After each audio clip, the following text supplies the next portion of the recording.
Hello one and all, I hope you're all keeping well. So after putting out my serial related video, I thought I'd revert to form and do one on video games. There's no toys today, mainly video games, mainly handheld video games, apart from I think there's some Super Famicom, just a couple at the end. But apart from that, it's mainly Game Boy, a little bit of Game Boy Color, some Game Boy Advance, only a couple of Game Gear titles. So nothing too crazy, but I've just been really going hard at eBay and Marketplace and just trying to, further grow my Game Boy collection. And if you've watched, any of my kind of prior videos, I've said perhaps a handful of times that this year I just want to focus on the handheld stuff. So last year and the year before was mainly like 3DS. I've already got a fairly chunky Game Boy collection because it's one of those collections I hadn't ever stopped really buying for since it came out back in the day. There might be some years which were quieter than others, but more often than not, most years I've kind of bought a few carts. So I think if you combine my Game Boy Advance, Game Boy Color, I'm way over 100 games. But there's so many out there, to find a lot of them. There's a lot of dross in there, but if as long as you're not spending too much money, then arguably a few quid, just for a bit of a test, and there are some hidden little gems in there. Then, in my opinion, it's quite it's an enjoyable little journey, and I'm kind of semi obsessed by just like the sticker art and the carts, and I just love them. It was certainly my first handheld. I think it was my second kind of system after the Master System, so that the Game Boy for me always holds a dear place in my heart. But we start off with it's an item that I saw on Lee, the Retro Chef's swap shop. For the life of me, I can't remember who the other tubers on there were. Perhaps Scott was on there as well, like Sega Zombies fairly frequently on there, but perhaps not. But someone who most certainly was on there was Sweet Radish Gaming. So James, and an absolutely fantastic channel, an absolute blooming gent. He loves his RPGs, loves his GameCube, and he's done a few recent videos going through that collection. Also does some kind of, not necessarily spin-off bits, but kind of his other side of his collecting. So kind of like trading cards, or Pokemon cards, and those kinds of things. And albeit I'm not massively into it, from time to time I quite enjoy just looking at something a bit different from from video games, and particularly if it's a tube I already follow, but just exploring a different part of their collection can be quite cool. So I found this video is really interesting. But like I say, he's a gent. He was on there, and it's probably not a game I've proactively been going after, but it's one that certainly wasn't in my collection, and it's Yoshi's. I'm looking at it because I always pronounce it wrong. Yoshi's Universal Gravitation. And there it is.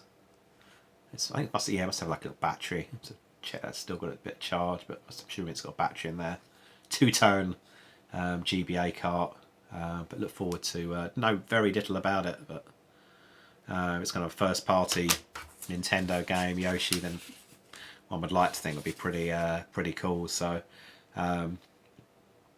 so I mean, after the show, we had a bit of message exchange. Oh, just send it to you. So it was like, that's okay, but I want to send you in something in return. So we did a bit of a swapperoo, and he sent me a really awesome message. Hope you enjoy this, dude. Thanks for the swapsies. Stay awesome, James. So thank you very much, mate. It's like really cool. I keep all my like a sentimental sod that I am. I keep all my notes and little messages over there in one of those tubs. So really cool. So that's that one. I guess the rest of the stuff is kind of bought, eBay, Facebook Marketplace, etc. A bit of a random assortment to start with, and I don't think I've tried these three yet. But first one, GBA game, The Hobbit. It's obviously probably the same as the Master System version, come to think of it, but Global Gladiators for the Game Gear. Again, it might be the same. Quite often the Master System games are kind of directly reported over to the Game Gear. There's a few exceptions where the Game Gear version is a standalone, or the two versions are separate. So yeah, Chuck Rock. I then went on still with the Game Gear. I'm sure it was eBay, but someone was doing just a bulk load of manuals. So I don't know if they've done like a CEX thing where they kind of put, they traded the game in but kept the manual back, but they're all like in really, really good condition. I think it was about 20 quid with P&P or thereabouts, but all in sale, the majority I've looked for are in very good condition, so I'll just whiz through them. I'm not going to bore you. Super Off-Road, G-Lock. I mean, some of these games I have got the loose carts for. I've only got like a couple of boxed Sega cardboard Game Gear games. It's not really, unless it's kind of there, it's a good price. I'm just going for loose. But that said, to get the manuals, I do quite like. Might sound a bit odd, but just getting the cart and the manual, it's pretty cool. I mean, Shinobi, lovely like colour art, cover art even. Columns. See, it came with the console. Fantasy Zone, one of my faves. Smurfs, thick old manual, but I suspect it's probably because it's in every like language under the sun. A bit of French, a bit of Italian, a bit of German, and then it looks like Sega found their colour printer, certainly for the covers. Aladdin, Sonic Chaos, Sonic 2. Colour ran out on the printer because the Chessmaster, black and white. Castle of Illusion, Land of Illusion. So most of these I have got. Ayrton Senna, Set Monaco GP2, another Sonic 2, Global Gladiators, so I've got a bit of a pairing there, and again Chuck Rock. So that was those. More exciting manuals. These ones are first set anyway for the Game Boy. So we've got like Toy Story, the most common manual ever. Tetris, about 4 pages. Race Days. I got Star Wars, so Episode 4 Star Wars loose manual last month, which allowed me to kind of complete the little box of that. But this month I found Empire Strikes Back. This game is awesome. It's creeping up in value. I've had the loose cart for quite some time, a few years, but never had the instruction manual, which hopefully will help me improve my strategy in the game. But Advance Wars, absolutely. I haven't played I'm sure there's like a sequel. There's a few other ones. There's one also for the GameCube, but this is the only one I've played, and it is it gets a lot of kudos, a lot of kind of credit, positivity about it, and in my opinion anyway, it's well deserved. We get a few languages, but even if you cut that down, there's a chunk of text. So hopefully that will help me. There's obviously like a tutorial built into the game, but it's nice to have the instructions. This one, again, it was floating around, a bit of a last minute kind of purchase. I basically got the box game last month. Prior to that, I had the loose cart, which I've still got, but the loose manual was floating around in very, very nice condition. But Boktai. So this is the one where you got the cartridge basically has a little like kind of solar sensor in it, which kind of powers up your weapon, which I think was to kind of encourage kids to go outside and play with their GBA under the summer sun. So now, as well as being able to kind of move on my spare cart, I've got a spare manual, so I may kind of couple them up together. I am on the swap shop next Sunday, or I have got doubles. I may well, people are interested, bring that one along. But it's kind of Konami classic, but it's in lovely condition. My box one, again, it was in really nice condition. I think I was quite lucky with these manuals. And that's the Manual Fest. So now we've got a ton of Game Boy games. Some of them good, some of them crap, some of them so-so, but maybe they just need a bit more exploration. But we start off with some of the dross. Double Dragon 3. I thought I had this, but I'm going back through my little app and I didn't. So it was fairly cheap pickup, but just the controls in it are kind of fairly. You got like punch kick. You both to do a bit of a flying kick, but it just seems like the angle and the collision detection. They just seem to, yeah. It just seems, even if you think you're on a level plane and you're going for them, you just still, I don't know. They just end up kind of cornering you. It's just a bit of a messy game. Looks okay, but yeah, it's not fantastic. This one, do need to kind of look it up. I think it is certainly it's Solar Striker, but I think it's the Japanese version of the game. But yeah, it is a really cool shooter. Probably the first shooter on the Game Boy. It was an early title, but it's kind of popped up, and it wasn't very much money, and I wondered, was it a bit of a different kind of version? But I did put it in, and it's just kind of Solar Striker, but different. I think probably Japanese version. Navy SEALs. The best way to describe this, it's kind of a bit of a poor man's Shinobi. Obviously, apart from you're playing you're a soldier as opposed to a ninja, but the whole kind of the platforming concept, but it's just a little bit clunky, and the level design kind of isn't all that.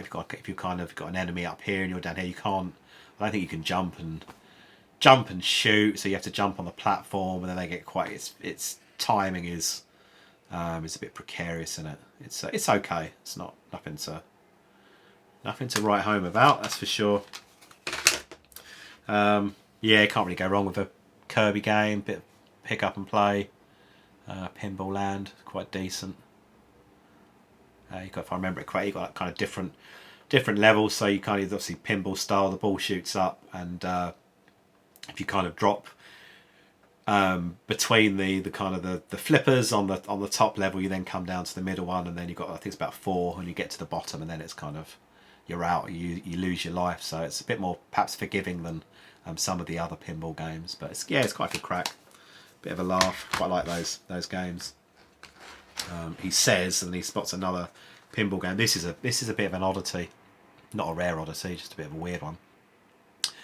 So it's Hollywood pinball, and it's a pinball game. It's so-so. It's not as good as Kirby, but it's like they've ripped off some Hollywood movies. So there's like Indiana Jones in there. Well, clearly the board or the table looks like Indiana Jones, but it's not called Indiana Jones. They haven't got the rights. It's like Aztec Return or something. Jaws is like Shark.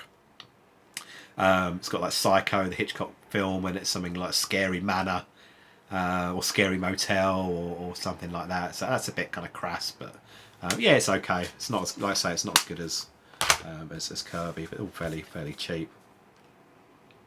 Very simplistic version of Aladdin. Again, not much really to say about this one. It plays fairly well, not a million miles different from some of the 8-bit kind of console versions. Kind of so-so.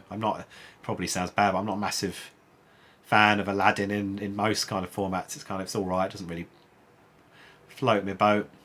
But yeah, in terms of what they did for the Game Boy version, pretty cool. A bit of an alternative, I guess, to Tetris, Dr. Mario. Available on a few formats, but very common cheap game. I was hoping for good things of this because it was another Disney one, but it's just very, very slow, very unexciting. Couldn't really work out what the hell was going on. You didn't even, these were like Aladdin. You throw your apples and bits like this. I was trying all combinations of buttons and really wasn't doing very much at all. It just seemed just snail's pace, not particularly great. Again, this is quite a good pick up and play. Rampage. It's just the standard Rampage formula, really. Climb up the buildings, crunch in each of the windows. Building collapses. Eat a few civvies, a few a few soldiers and stuff. So it's it's a bit of a laugh. Quite like that. It's literally got a stack here, Adventure Island, which is basically Wonder Boy in essence, which is it's quite cool. I'm not particularly good at it, but a bit of a laugh. Plays very very well. Good game. What have we got next? Not a great game. The Flash. Just like obviously kind of when you move him around, he does kind of run a bit like the Flash, but the frame rate on it is just it's just so choppy. Not particularly a good game. I was hoping it would be a bit better, but I did no research on this. Just kind of botched it in, and a bit pants. Not great.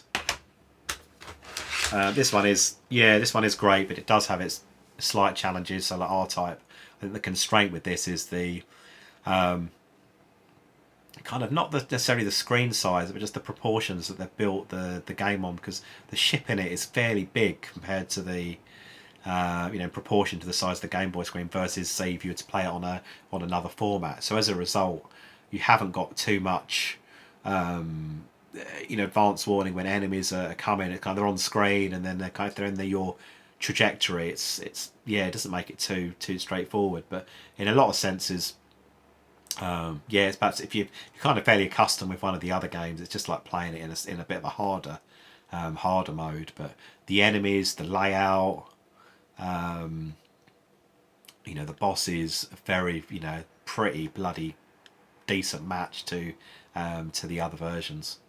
And the soundtrack as well. It is a very good game. It's just just quite difficult based on the size of the ship taking up a lot of the screen. But nice and pretty funky looking car. Again, geek off over those blooming stickers. Taito game, elevator kind of action. You kind of got to go up and down through these floors, obviously via the elevators. You've got kind of like spies and people jumping out, guns with you. You've got your own kind of pistol. It's okay. It's not fantastic, but helps pass the time. What's this one? Alfred Chicken, which is quite cool. Just like a bit of a platform game, just like kind of crazy level. Layouts, loads of kind of like power-ups, loads of quirky looking enemies. It's quite a good bit of fun on this one. It's Alfred Chicken.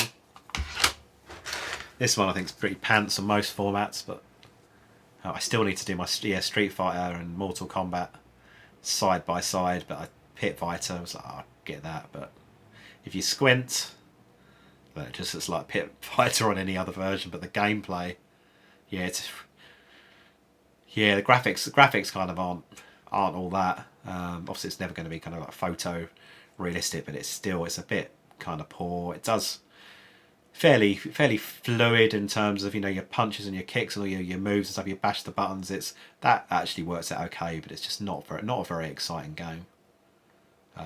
One level's very similar to the next, and I think when you get to the next level, I don't even think your kind of your HP or your health goes back up. I think you're left with what you ended up on the previous level. So never got that far with it, but it's okay. A bit of a novelty.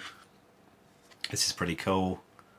Again, a pretty it stands up quite well to some of the console versions when bearing in mind that the memory kind of constraints and the hardware constraints of the Game Boy.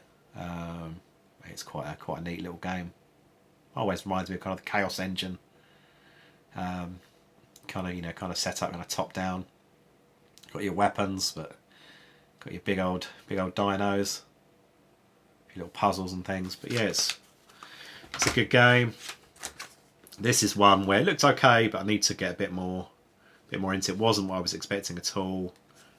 Warner Brothers Quest for Camelot.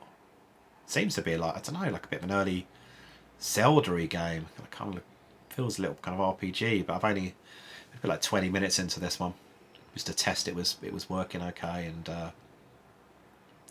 yeah, so I have to give it a bit more go. It looked okay, so we'll see how it fares.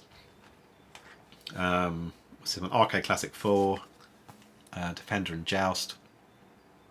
Again, Defender probably it suffers from the same kind of problem that we saw with R-Type, just in terms of you can't really see that far off the advance of the screen. So when an enemy's on screen already, it's breathing down your neck. So it's kind of Defender. Joust, kind of like a platformer, but it literally is like you're flying around, but with a bloody lance, whatever they're called.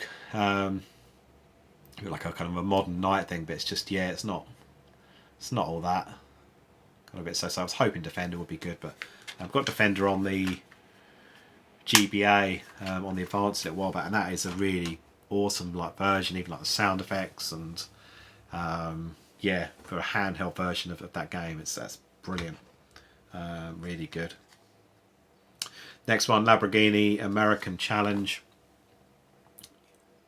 So it's a bit like, I don't know, plays a bit like Chase HQ without the kind of the enemy, chasing down the crim and kind of to bash the car, going along. It doesn't have a massive sense of speed to it. It's it's okay. It's kind of passable. Not one I'd kind of come back to time and time again. That's for sure. What should we go for next? Tough game, but in my opinion, quite a good game. So like T2. So a bit of a kind of a side-scrolling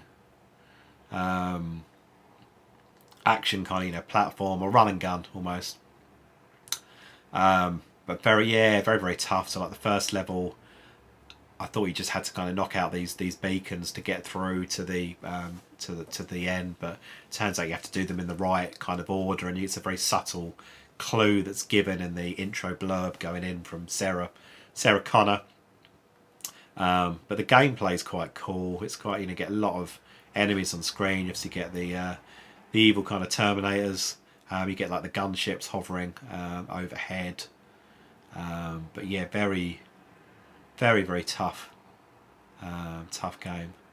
I'm trying to think again. Maybe with this one it might be wrong, but I think you just get like one blooming life.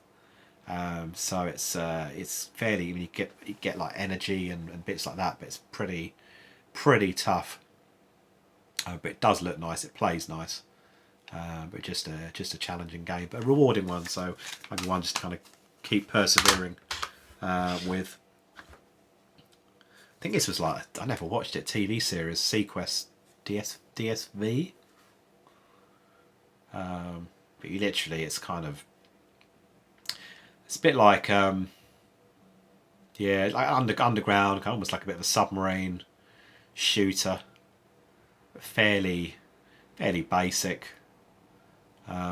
You've got like you can shoot, and then on your other button, try and remember how it works. You've got a bit of a kind of a sensor, and you've got to kind of locate various objects, and you press the sensor button, and it tells you how many meters or whatever you are away from them. So you kind of got to go left and right and kind of hover around, like explore the level, and then in the meantime you've got all kinds of enemy ships and their own kind of subs and stuff just trying to blow you out the water. But yeah, it's not too bad. Probably needs a bit more excuse me, a bit more gameplay to get into it.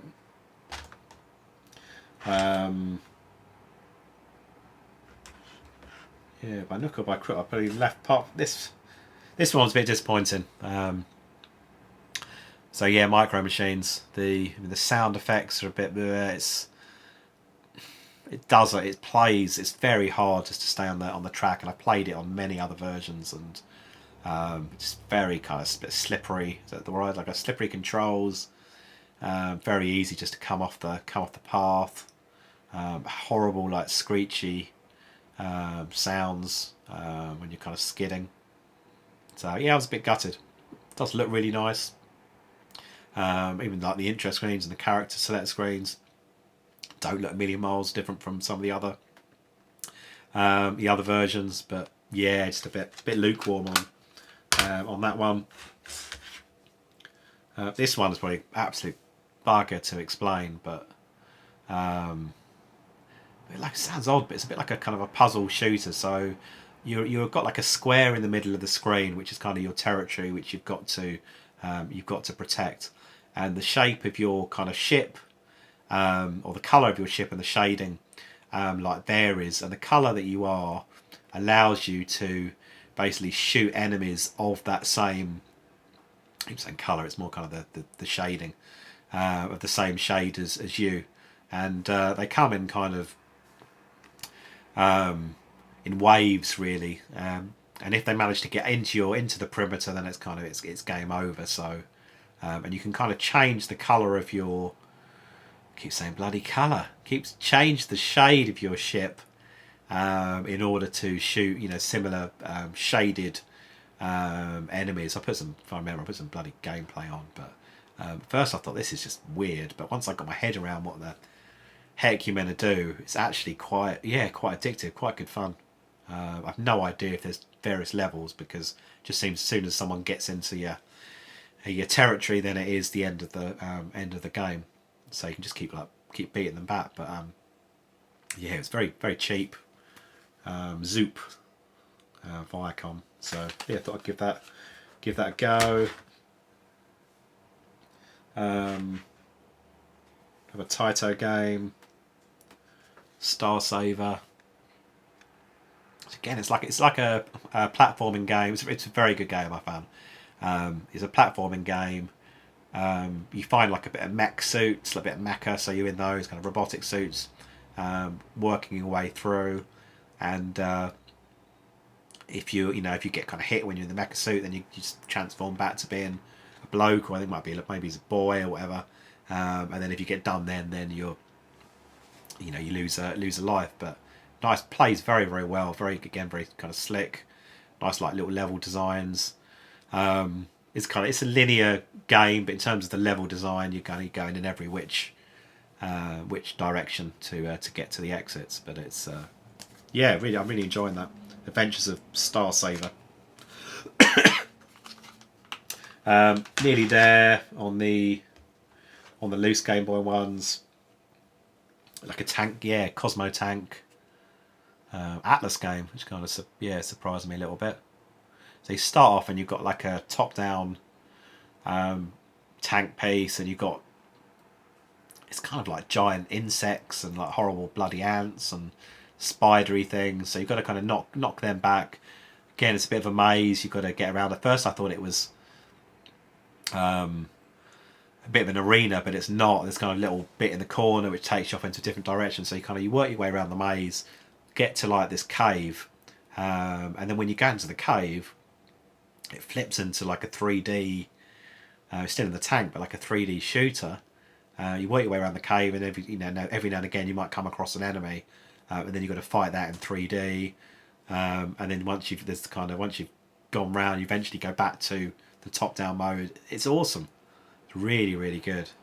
So yeah, Cosmo Tank, lovely artwork. Is it a? Yeah, I wonder if it's a US. It's a US version. Certainly not Japanese, because everything's in English. But yeah, really really enjoyed that. We enjoyed this one a bit less so. It's kind of okay. What's it called? I don't know how you pronounce it. Like it's either G-Arms or Garms. But it's a bit like it's a Gundam style thing. Is it? Yeah, it's Bandai. So it's like a Gundam related game, but it's like top down, but just a bit kind of messy. Lot going on. Again, it is a bit of an arena kind of battle. And there's some shops and power up bits you can get, but it didn't really seem to have much of an impact when I was trying to fight some of the enemies. I got a couple of other Mega Man games, or Mega Man. Mega Man 3. I've only again just tested it to make sure it was working okay, which it was. So I've done a couple of levels. Seems like the typical Mega Man format. I haven't long played Mega Man 2 for the NES. I replayed that again, so it's very similar to that. And then I haven't put this one in. It was cheap, and I quite like the box, but Game Boy, Japanese, obviously, but like Tamagotchi. But I've just been a sucker for the box art, and quite nice condition. So there's that. We've now got some box Game Boy games. So I remember playing this on a bit of a micro computer growing up. So Eye of the Beholder, Dungeons and Dragons. So you're gonna get like crazy glare on these because I've got covers on for the GBA. I don't know. It probably hasn't aged that well, but I thought I'd give it a shot. As Goldtooth would say, it'd probably be like the Harry Potter and the Philosopher's Girth. So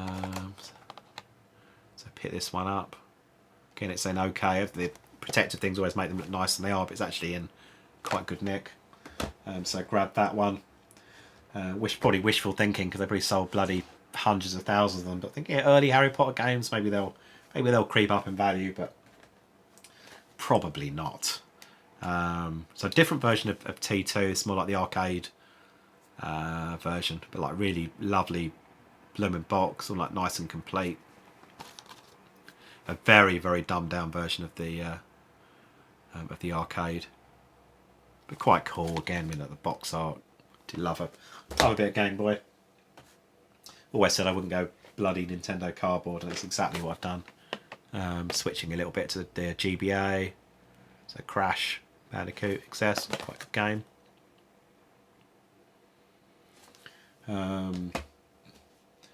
This one, it's not a bad game, but again, it's the just iconic kind of cover art. I've already got this loose. Again, probably look to chuck on my or release my loose version at the swap shop. But like really nice nick, this one. Yeah, I've got all the classic levels. You've got obviously the excuse me, the main kind of platformy shooter one, but then you've got the one where you've got to kind of shoot the guy who's holding the lady hostage. Pretty sure you've got the face identikit one as well, so that's quite cool. Yeah, one of the best Mario games. So it's the fourth one of the Advance, but Super Mario 3. It's very confusing numbering. But like awesome game, and it's fairly common game, but again I saw it in the box is in very nice condition, so I thought I'll grab that. This one I played years ago on the Master System. Don't own it at the moment. I think it's gone up a chunk in money, but they released, I think it's the first 3 on the Advance, so Fantasy Star Collection. Again, the box is pretty cool. I really have stocked up recently on like protectors for most anything cardboard related, and even Game Boy and GBA, like the actual cases for the carts as well. They're fairly cheap on Etsy, even Amazon, obviously eBay. So that's quite straightforward. Again, I haven't tried this one yet, but yeah, Mario versus Donkey Kong for the Game Boy Advance, and I was just kind of smitten by the box art. It does talk about an action figure, but I don't think there is an action figure in there. Whether or not there should be, I think it was just more of a gimmicky thing, but might be wrong. If you know, tap me up in the comments. And then to end, a couple of Super Famicom games. So shooting collection. So you've got like Star Force, Star Soldier, and Hector 87. So all shooters from the mid 80s. I've got some protectors for these on their way, because again it's in It's in like really super condition.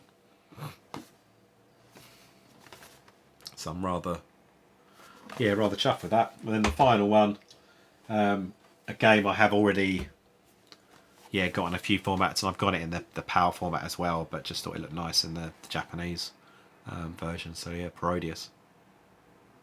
Cover art is just like insane. Really cool.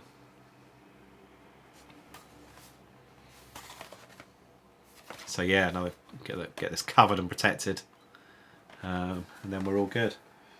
That is it, my friends. I can now log these and put them away, and have a bit more room to walk around on, because I've just been all over the bloody floor at the moment. But hope it was good. Yeah, I mean, there's a few good bits in there. Some not good games as well, but just took a bit of a punt. Why the heck not? Yeah, any views, good, bad, or indifferent on what I picked up? Anything you like the look of, or you don't like the look of, then give me a shout, and I'll see you on the next one. Cheers.